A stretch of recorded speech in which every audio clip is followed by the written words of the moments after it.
흑색 깃발 아래서 병력 편제와 물자 조달 등으로 눈코 뜰 새 없는 보름가량이 지났다. 편장 하나하나의 이름, 칼과 화살의 개수까지 외울 정도로 열정을 다한 이련은 각지에서 차출되어 집결하는 7천 군사를 바라보다 감격하여 눈을 감아버렸다. 저희를 알 수 없던 구부의 지침, 흑색 깃발을 쓰라는 명령은 생각지도 못한 커다란 반향을 불러왔다. 고구려 전역의 귀족들은 약속이라도 한 듯 하나같이 어마어마한 물자와 병력을 지원해왔다. 선대 고사유의 치세 내내 징집되지 않았던 병사와 물자는 고스란히 귀족들의 손에 남아 있었고 그들은 아들 가문의 명예를 위해 이를 아낌없이 내놓았다. 자존심이 있으니까. 구부의 말은 틀림이 없었다. 태왕구부, 즉위 후 2번의 전쟁 모두 깨끗한 대승을 거둔 그에 대한 믿음이 또한 한 몫을 더했다. 각 가문은 아들들을 불러다 더 높은 공훈을 세울 것을 당부하고 또 당부했다. 차자들은 각기 100명의 군사씩을 맡아 지휘하였고 그 100군사란 각 세가마다 성심을 다해 찾아내고 키워낸 사나운 무사들이었다. 그 숫자만으로 이미 3천, 거기에 나머지 4천을 채운 군사란 백제와의 전쟁을 2차례 경험한 이들이었다. 모여드는 군사들을 보며 이련은 그만한 전력이 아직 고구려에 있다는 사실에 감격하였다. 이 자리에 모인 군사들이여, 이련은 힘찬 음성을 토해냈다. 그 또한 차남, 흑색 깃발 아래의 장수들은 이련을 향해 한쪽 무릎을 꿇었다. 힘을 가지고도 쓰지 못한 채 장남에게 모든 명예를 미루고 그저 세월을 흘려보내던 한량으로서의 동질감은 그들에게 강한 유대를 주었다. 선왕 폐하를 기억하라. 선왕께서 홀로 백제궁영을 향해 달리던 그날을 기억하라. 그 앞을 달리지 못했던 우리를 후회하고 그 뒤를 따르지 못했던 우리를 증오하라. 과거의 고구려를 슬퍼하라.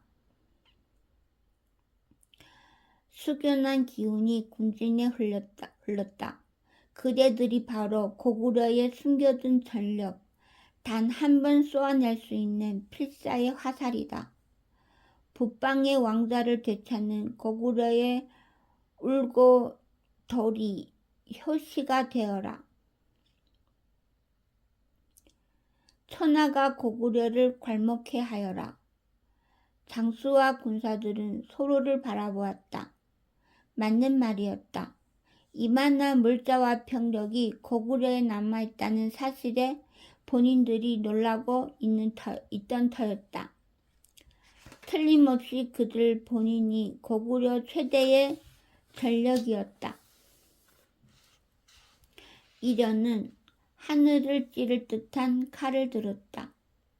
따라서 7천 군사가 일제히 제 병장이를 치켜들며 온 힘을 다한 함성을 질렀다. 이련은 감동에 몸을 떨며 뜨거운 외침을 내었다. 전군 100개로 진격한다. 오직 앞으로만 걸으리라. 등을 돌리는 날은 부여구의 목을 친 날이다. 고구부 즉위 5년 가을, 하늘은 높고 말이 살찌는 계절에 이련이 이끄는 고구려 7천 군사는 백제의 국경을 넘었다. 을불의 신물 여러 검을 높이 빼어든 이련. 을불의 신물 여러 검을 높이 빼어든 이련 번쩍거리는 갑주와 날카로운 창칼로 무장한 흑색 깃발의 군사, 보는 이들의 심장을 떨리게 만드는 수십 년간에 찾아볼 수 없었던 옛 고구려의 영광스러운 진군이 되살아나는 모습이었다. 명림씨의 깃발이야. 저것은 주씨 가문의 깃발이군. 7천 군사의 중군, 수없이 세워진 기대에는 두 개씩의 깃발이 달려있었다. 그들의 소속을 뜻하는 흑색 깃발과 그 아래에는 가문의 깃발, 하나같이 고구려의 내로라 할 쇄도가의 깃발이었다. 각기 가문의 힘을 상징하듯 이들의 무구와 마구, 깃대 등은 견고하면서도 휘황찬란한 최상품들이었다. 행군의 한가운데서 붉은 입술을 한 젊은 장수는 동료들의 이런 모습에 혀를 내두르며 연신 떠들어댔다. 절노부 조씨, 가문의 깃발이잖아. 정말 대단하군. 고구려의 온 명문가는 다 모인 건가? 그는 손가락으로 뒤를 따르는 병사들을 가리켰다. 저런 자세로 걸으려면 한두 해 수련으로 되는 게 아니지. 훈련으로 되는 것도 아니고 태어날 때부터 키워진 진짜 무사들이야. 하, 어마어마해. 흑색 깃발의 부대란 이런 것이었어.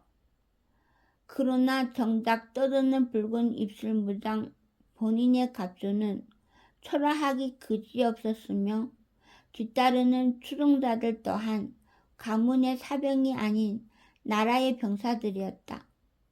펄럭이는 낡은 천에 수놓인 가문의 이름은 고.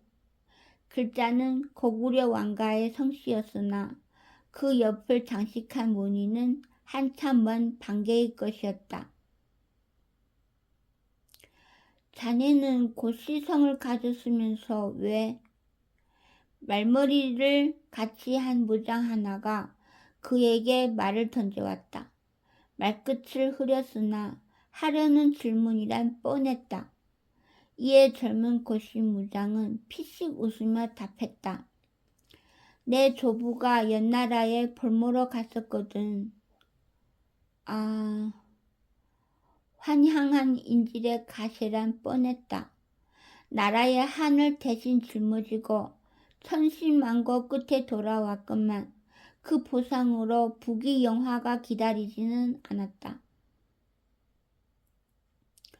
사유가 국고를 짜내고 사제를 털어 그들이 복원에 힘썼지만 세발의 피였다. 대개는 고향의 작은 관직을 받아 한을 사귀며 여생을 마치곤 했다. 묻던 무장이 표정을 어찌 두어야 할지 모르고 미안해하자 고씨 무장은 손사래를 치며 웃었다. 고운이네. 정둑이라네. 괜한 것을 물었군. 아닐세. 남들은 어떨지 몰라도 나는 썩 괜찮았어. 모영씨와 관계도 좋았고 연나라가 망하지 않았더라면 돌아오지 않았을지도 몰라. 큰일 날 소리를. 사실이니까. 하여튼 대단해. 세상에 이만큼 화려한 군사가 있다는 사실이 놀라워. 명색이 고구려 명문가의 전력이야. 백제의 소졸들에 비할 바가 아니지. 어제 실감하지 않았나? 전날 백제의 국경을 지키던 군사들은 이들의 진군을 보고 한 번 제대로 싸워보지도 못한 채 후퇴했다. 수십 년을 근방의 패자로 군림한 백제군이었지만 고구려의 이 군사는 그야말로 위풍당당하여 함부로 전면전을 벌일 엄두가 나지 않은 것이었다. 정득은 자랑스럽다는 뜻씩 웃었다. 내 부기에 부여스가 직접 정예군을 끌고 나오기 전에는 전투가 없을 것이야. 흑색 깃발, 그 실체없는 깃발을 가지고 이런 군사를 만들다니. 태왕 폐하의 뜻이란 범인으로서는 도무지 짐작할 수가 없는 것이네. 그래, 맞네. 도무지 짐작할 수가 없어.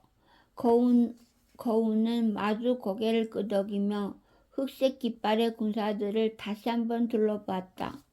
곧 정둑이 말머리를 돌려 사라지자 경탄을 머금은 채 주위를 훑어보던 그의 입가가 차츰 삐뚤어졌다. 정말 짐작할 수가 없어.